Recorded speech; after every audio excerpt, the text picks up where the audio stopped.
Jūs klausotės Vakaro žvaigždelės. Laida vaikams ir visai šeimai.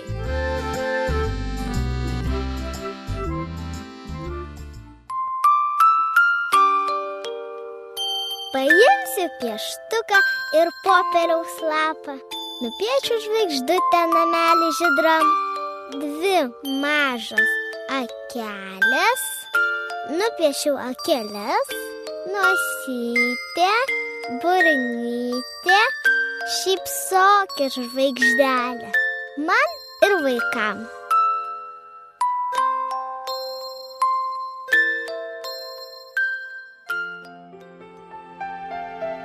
Labas vakaras, mieli bičiuliai. Labas vakaras, žemelė, visi augalai ir gyvūnai. Sveikas, vieversėli, sugrįžęs į Lietuvą iš pietų Europos ar net iš Afrikos. Taip, jau laukuose galima išgirsti vieversiuką, čireną, sparniukais plasnoja. Įvairiuose Lietuvos regionuose žmonės vieversį vadina įvairiai. Sako vyturys, voversys, cyrulis. Tai vienas iš pirmųjų sparnuočių pavasarį sugrįžtančių į mūsų kraštą iš pietų. Vieversėlis tai pavasario šauklys. Čirvirvir pavasaris, bėkite vaikai į pašalius. Čirvirvir pavasaris, nieks manęs neleisina. Aš pats. Šiandien laidoje svečiuojasi gamtininkė, žurnalo Lututė redaktorė, rašytoja Lina Marmaitė-Snitkienė. Lututė tai žurnalas vaikams apie gamtą. O kas yra Lututė? Lututė tai yra maža pelėdžiukė, viena iš Lietuvoje gyvenančių pelėdžiukių. Ir yra smagu, kad ta mažutė pelėdžiukė nori vaikus pamokyti apie gamtą, apie gamtos įdomybės.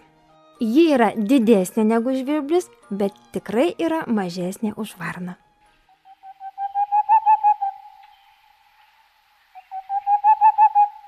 Mes vaikams rašom ir apie ne tik Lietuvoje gyvenančius gyvūnus ar augančius augalus, bet rašom ir apie kitose šalyse gyvenančius gyvūnus ar kitose šalyse augančius augalus, kurių net ir Lietuvoje galima ir nepamatyti ir nesurasti. Taip pat vaikams rašom, kokius gyvūnus gali vaikas laikyti savo namuose, kaip savo draugą turėti.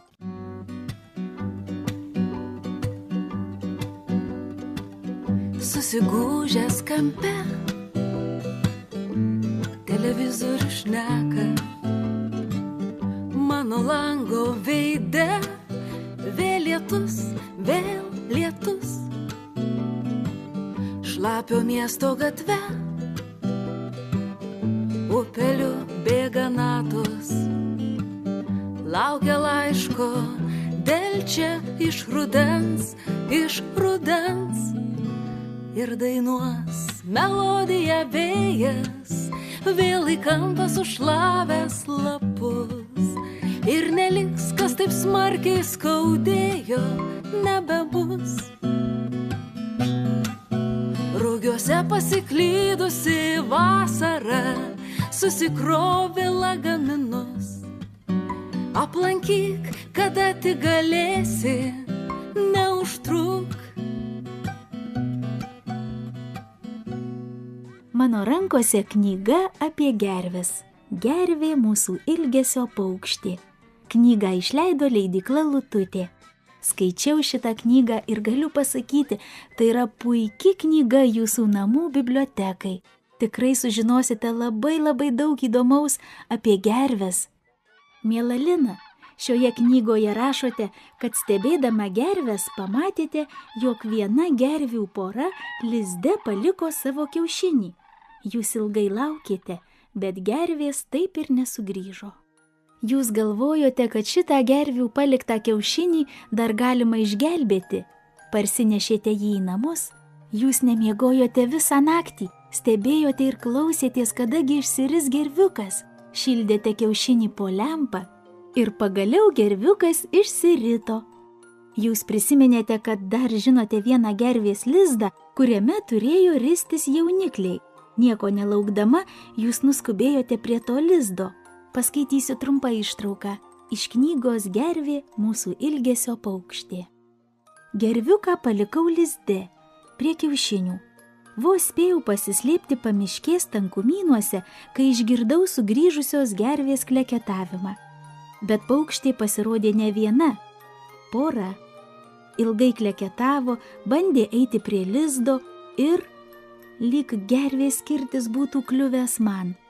Šaltas prakaitas išpylė, kai išvydau į orą gervės išmestą manąjį gerviuką. Gamta turi savas taisyklės. Gervė, palikdama lizde neišperėtą kiaušinį, pasmerkė gerviuką žūčiai. Tad jo negalėjo išgelbėti nei žmogus, nei kita gervių pora. Miela Lina, jums turbūt buvo labai liūdna, kai pamatėte, jog gervės išmetė tą svetimą gerviuką iš savo lizdo. Pradžioje aš įsivaizdavau, kad gervės gali būti įtėviais kitiems gerviukams. Bet kai atnešiau gerviuką ir mes padėjome į lizdą ir sugrįžusios gervės tą gerviuką tiesiog paėmusios į snapą išmetė į orą ir po to nutrenkė visai toli nuo lizdo, supratau, kad gervės niekada negali būti įtėviais kitiems gerviukams. Tai labai skaudu, bet yra tokia gamta ir jai mes priešintis negalim. Ir kažko pripiršti savos nuomonės ar savo veiksmų gamtai taip pat negalim. Yra gamta tokia, kokia yra.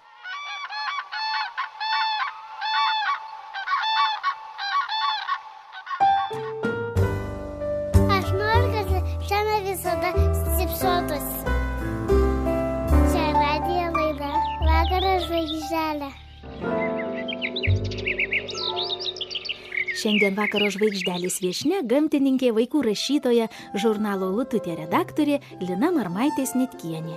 Knygoje daug gražių gervių nuotraukų. O kaip jūs fotografavote gerves?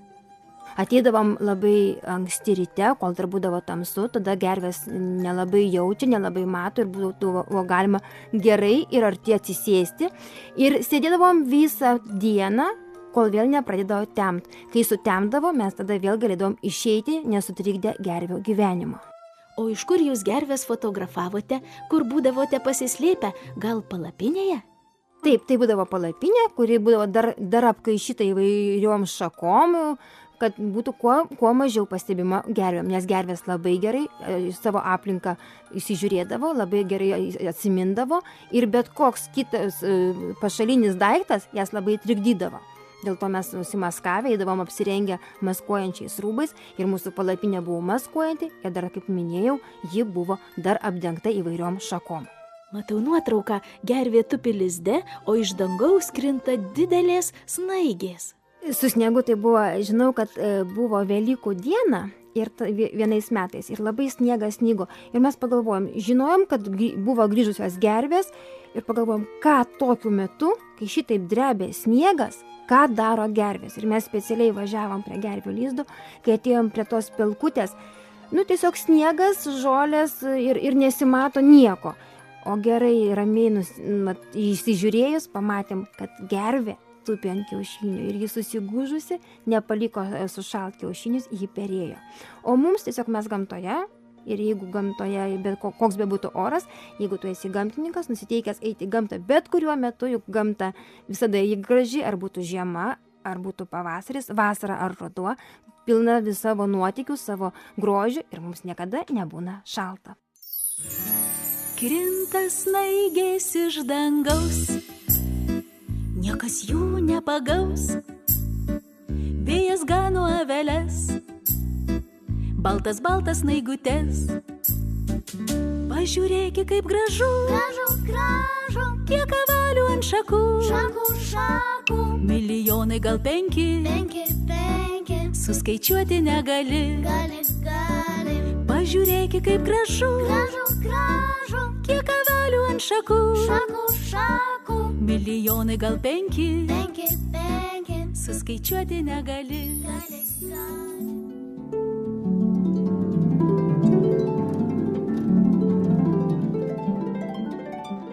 Mieli vaikai, šiandien mūsų viešnia, gamtininkė, žurnalo Lututė redaktorė, vaikų rašytoja Lina Marmaitė-Snitkienė paseks jums pasakaitę apie skarotą eglaitę.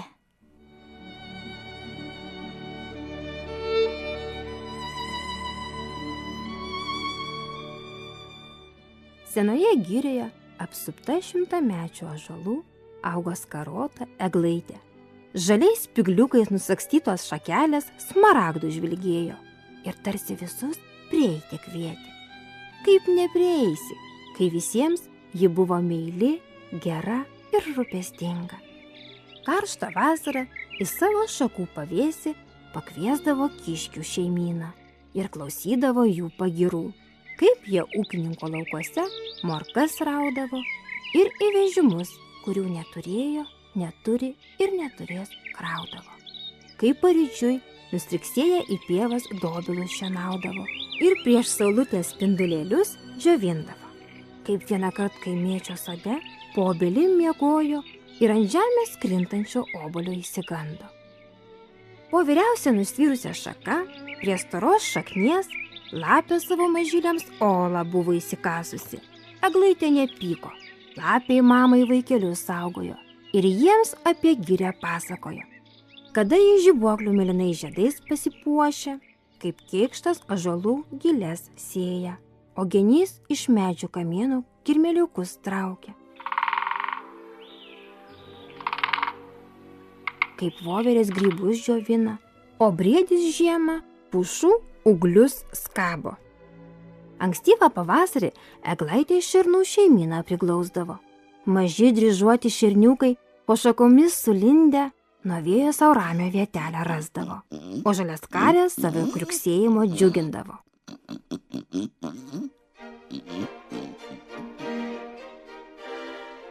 O šaltą žiemą, šerkšnu lyg sidabru pasipuošusi, skarotoje eglaitė visus girios gyventojus į žiemos šventę kviesdavo. Tada kiškis lapis nebijodavo, o stirna vilko nesibaidė, pelė su pelėda apie savo bėdas kalbėdavo. Briedis ant ragų paukščius tupti kviesdavo ir giesmėm šventę pradėti liepdavo. Tai buvo prieš metus, prieš 2, 5, o kaip bus šiemet, kas pasakys?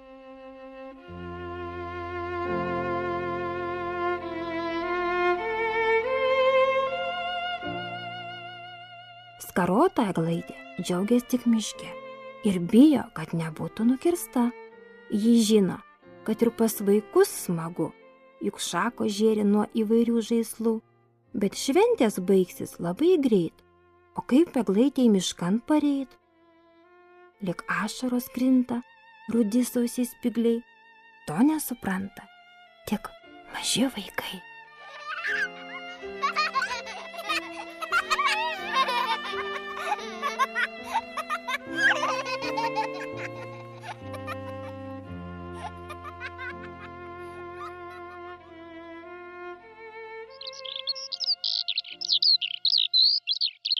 Aš laukiu pavasario dėl to, kad galima ilgiau lauke pabūti. Ir dėl to, kad aš myliu pavasarį. Aš laukiu pavasario dėl to, kad mano gimtadienis yra pavasarį. 9 metai. Man patinka pavasaris dėl to, kad mes būsim paaugę ir galėsim su Paulium žaisti. Be kepurių. Aš noriu, kad šiandien visada stipsuotųsi. Vakaro žvaigždelė. Turiu aš svajonę, turiu aš gražią, turiu aš svajonę, turiu aš mažą. Svajonė graži, svajonė balta, svajonė saldi kaip cukraus vata. Trale, le, le, trale, le, le, trale, le, le, trale, le, Tra-la-la-la-la, tra-la-la-la-la, tra-la-la-la-la, tra-la-la-la-la. Miela Lina, kaipgi jums atėjo mintis sukurti šią pasaką apie skarotą eglaitę? Aš jau nuo savo vaikystės atsimenu, kad man, kai parnešdavo kalėdoms eglutę, aš verkdavau. Man buvo labai gaila. Ir iki šiol tai atsimenu ir iki šiol man tų eglučių gaila. Dėl to šita pasakaitė buvo sukurta žurnaliukui Lututė, taip pat prieš kalėdas, kai mačiau, kai vėl pradėjo kirsti eglutes ir vežti į miestus, kad ji džiugintų vaikus. Bet po to džiugesio Vaikai pamiršta, kad eglutė yra labai skaudu, nes jie į mišką sugrįžti negali. Ir nueidama atsargiai vaikams priminti, kad geriau nekirskime eglutės, tegul jos džiaugiasi ir džiugina mus miške, sukūriau šią pasakaitę. Mes pasidarę esame medinę eglutę, iš pagaliukų susistatę ir ją puošiam, bet gyvos mes nenešam namo. Tiesiog gaila. Norėčiau jūsų paklausti kaip gamtininkės, ar medžiui skauda, kai nulauži jo šakelę? Žinoma, kad skauda. Jeigu laužiam šaką ar skinam lapą, jam tikrai skauda. Jis verkia, bet mes to ašarų nematom. Jis dejuoja, mes tikrai negirdim. Tas skausmas yra tiesiog augališkas, gal taip galima pavadinti jį. Na, mums nesuprantamas. Jeigu mums skauda, augalas taip pat nesupranta mūsų skausmą. Ir jeigu mes skriausim gamtą, mes po kažkiek metų neturėsim kuom pasidžiaugti, neturėsim kuom pasigėrėti. Draugaukim su gamta ir neskriauskim gamtos. O jeigu visi pulsim į laukus, į pamiškes, į miškus, skinsim žaibučių. Šiais metais turim, kitais metais turim, o kaip bus po 5 metų, o kas bus po 10 metų? Kasdien negrįžtamai išnyksta daug augalų ir gyvūnų rūšių. Jeigu mes taip niokosim, skinsim ir nepagailėsim to nuskinto žiedelio, po 10, po 20 metų mes tos rūšies, netgi ir tos kasdien matomos žibuoklės pavasarį, galėsim ir nepamatyti. O ką jūs palinkėtumėte radijo klausytojams? Visada reikia gamtą mylėti ir ją saugoti. Visada draugaukit su gamta, nes tai yra nuostabus dalykas. Ačiū Jums, kad Jūs mane pakvietėt. Sėkmės Jums. Ačiū gamtininkiai žurnalo Lututė redaktoriai Linai Marmaitei Snitkienei. Ačiū Lina, kad atėjai pas mus į svečius. Žurnaliukui Lututė linkiu užsiauginti daug gamtos bičiulių. Vieną kartą išgelbėjau sliekus. Ant šaligatvio radom slieką ir nunešiau jį ant žemės. Galėjo žūti ant šaligatvio, sliekams reikia žemės.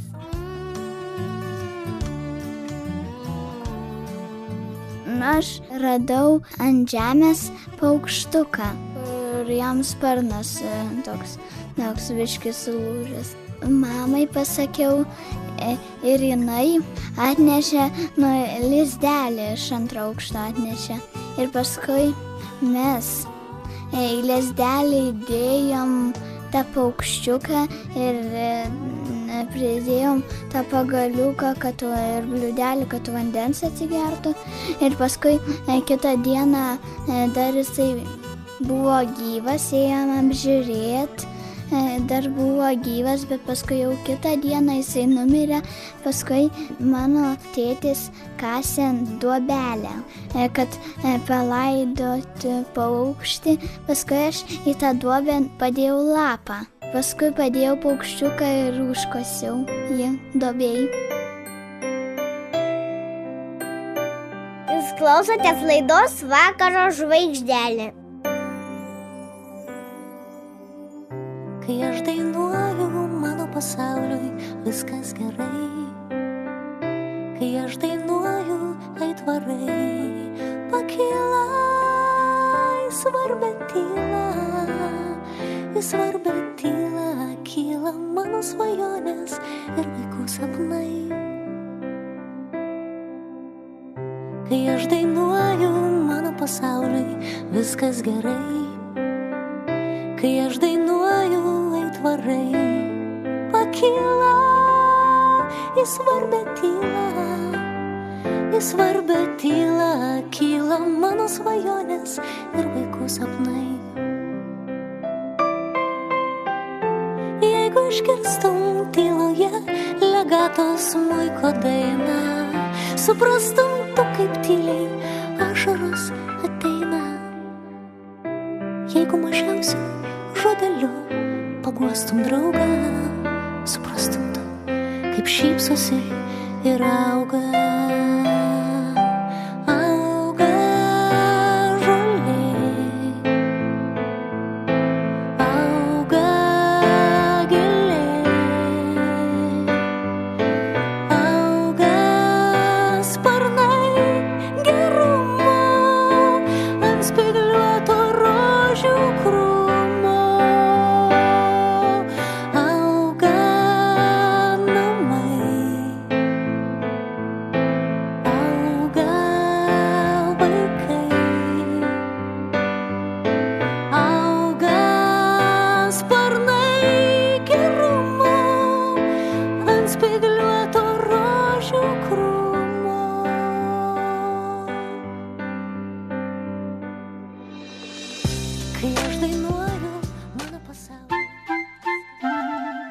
Man patinka klausytis pasakų.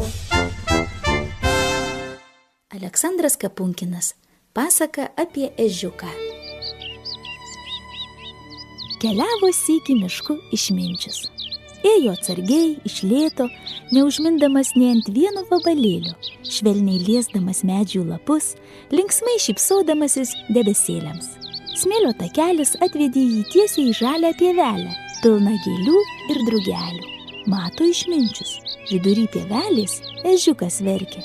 Labai graudžiai verkia. Pupt, pupt. Krinta ašarėlės iš rudų akelių sagelių. Kasgi atsitiko? Švelniai paklausė išminčius. Nejaugi tavo bėda tokia didelė, kad niekas jau nebegali padėti? Ežiukas pakėlė galvelę ir šluostydamasis iš akelių krintančius perliukus atsakė. Aš toks nelaimingas, toks nelaimingas. Na, tik neverk, imk pusę mano laimės, o man atiduok pusę savo nelaimės ir tau tikrai palengvės, tikėk manimi. Ežiukas vėl pažvelgė į išminčių, letenėle nusišluostė ašarėles ir pradėjo pasakoti. Iš ankstaus ryto susiruošiau aš į ligoninę aplankyti savo gerą draugą meškiuką. Jau daug kartų ruošiausi pas jį, bet vis reikalai.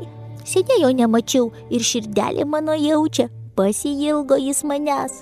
Guli vienas palatoje, žiūri į lubas, turbūt suskaičiavo jau visas žvaigždėles, kur matosi pro langelį. O aš vis neteinu ir neteinu. Vakar lyjo lietus ir jam tikriausiai buvo labai liūdna žiūrėti, kaip lašeliai rieda stiklu. Tikriausiai jis dainavo tokią dainelę. Aš esu meškiukas ir man labai skauda gerklytę. Jau visą savaitę sergu ir ligoninės lovoj guliu. Už lango lyja lietus, man atrodo tai aš verkiu. Krinta lietaus lašeliai, o man atrodo, tai mano ašarėlės rieda. Man liūdna sirgti labai, mane pamiršo draugai. Ežiuko aš laukiu, dieną kiekvieną ežiuk, kur pradingai. Žiūriu ir žiūriu pro langelį, o ežiukas vis neateina ir neateina. Man liūdna sirgti labai, mane pamiršo draugai. Ežiuko aš laukiu, dieną kiekvieną ežiuk, kur pradingai. Gerklytę skauda ir koščiu. Oi, kaip liūdna sirgti.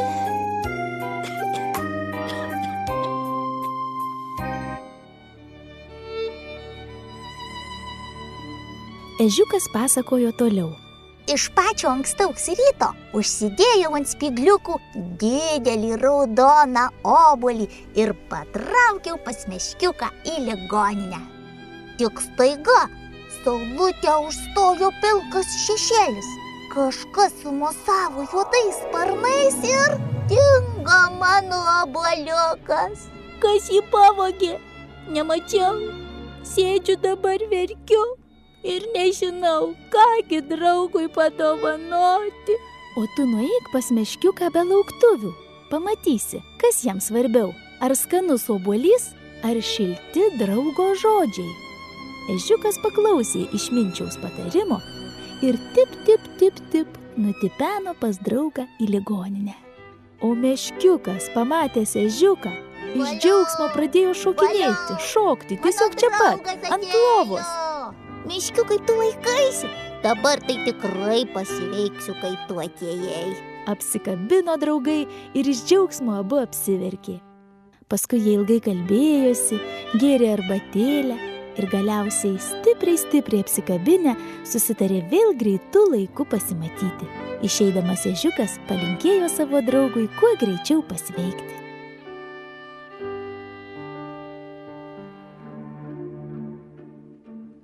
skuba ežiukas smėlėtų miško takeliu, dainuoja, o džiaugsmas taip ir liejasi per kraštus. Matai, ežiuk, tu praradai skanų obuolį, bet nepraradai, nepametei noro aplankyti draugą ir atiduoti jam savo meilę ir dėmesį. Kai pameti ką nors gražaus ar skanaus, tai ne bėda, bet kai prarandi norą aplankyti draugą, štai čia jau tikra bėda. Lauktuves gali lengvai įsigyti už pinigus, tačiau noro sakyti gerus žodžius niekur nenusipirksi. Atmink tai, mano mažasis broli. Aš atsiminsiu, aš nepamiršiu. Ačiū tau. Ežiukas nuskubėjo į savo namus, o išminčius nužingsniavo tolyn miško takeliu, skleisdamas šviesą ir gerumą.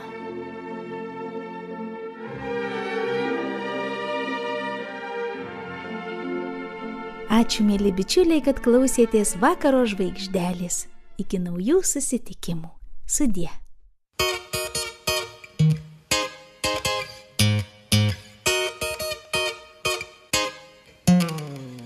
Mano kaime mažas pušynėlis, ten gyvena zuikių šeiminėlė. 3 zuikučiai, tėtis ir mama, draugiška labai miela šeima. 3 zuikučiai, tėtis ir mama, draugiška labai miela šeima. Kaip skaniai kvepia, žodžiu morkų kvapą. Zuikienė kepa pyragus, zuikis kviečia vaikus prie stalo, susėdo visa zuikių šeima, 3 zuikučiai, tėtis ir mama. Susėdo visa zuikių šeima, 3 zuikučiai, tėtis ir mama. Aš noriu pyrago. Tuoj, palauk dar truputėlį. Prieš valgį zuikiai padėkojo. Ačiū Dieve už vaikus, ačiū tau už morkų pyragus ir už tai, kad myli mus visus.